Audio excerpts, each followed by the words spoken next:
The U.S. government has reached a deal with the devil. I mean, Live Nation. 8772 Radio U. You might remember, literally, the United States Department of Justice was suing Live Nation. Yes. And its subsidiary, Ticketmaster. Right. For, it was an antitrust lawsuit, basically claiming it had a monopoly over the live event industry. Right. And somehow, in a lawsuit like that, where it's like, you have a monopoly, and they're like, no, we don't. Somehow they reached a settlement. I don't know what...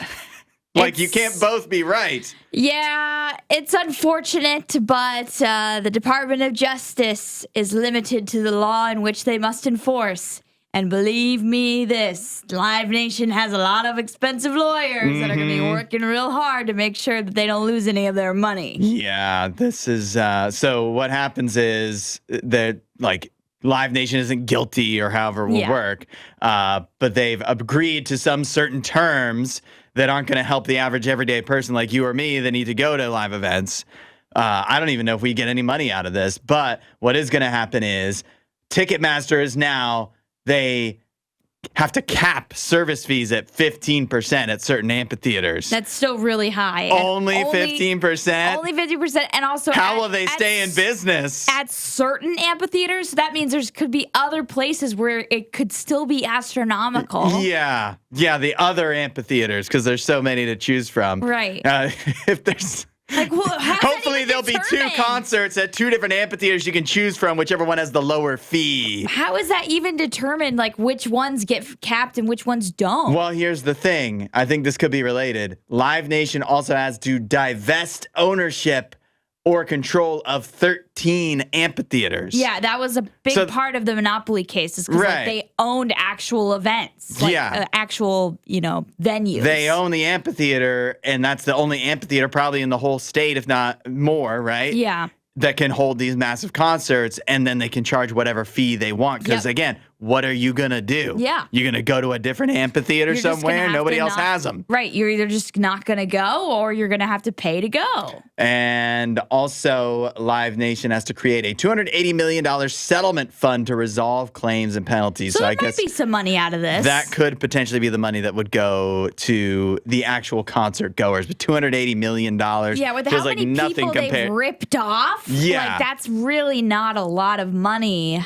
So, but I feel like we run into this problem anytime there's an antitrust lawsuit, a monopoly, that they are claiming as a monopoly.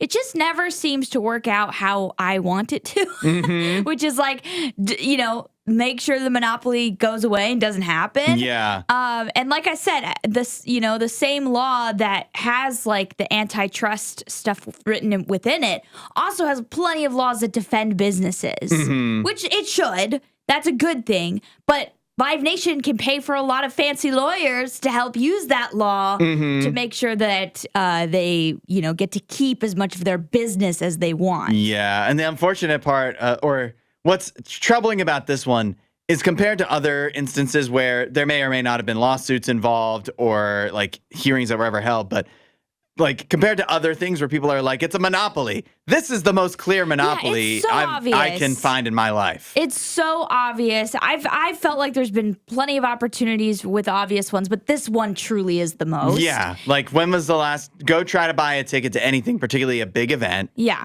And see if it's not through Ticketmaster. It probably is. And if it's not, it's probably some like other lower known company that Live Nation also bought somehow. Right. Like Live Nation has like a percentage of their stock or something. Yeah. So yeah, it's a mess, and I'm really frustrated that it's not really solved. It does say that the DOJ gets to continue for at least another 8 years to monitor Live Nation. Oh, thank goodness. And their business practices. Yeah. But it's because that's been working really well. Right. Like, at the end of the day, if Live Nation still gets to skirt out of this because they found some type of legal loophole, it's not helping the consumer. There's also, it says, more than 24 states, so still literally half the country, is opposing the settlement and plan to continue pursuing the lawsuit. Thank goodness. Keep pursuing this. Like, don't give up. I want to know which states are the ones that are happy with this. Yeah. And then I'm going to be mad at them. Yeah.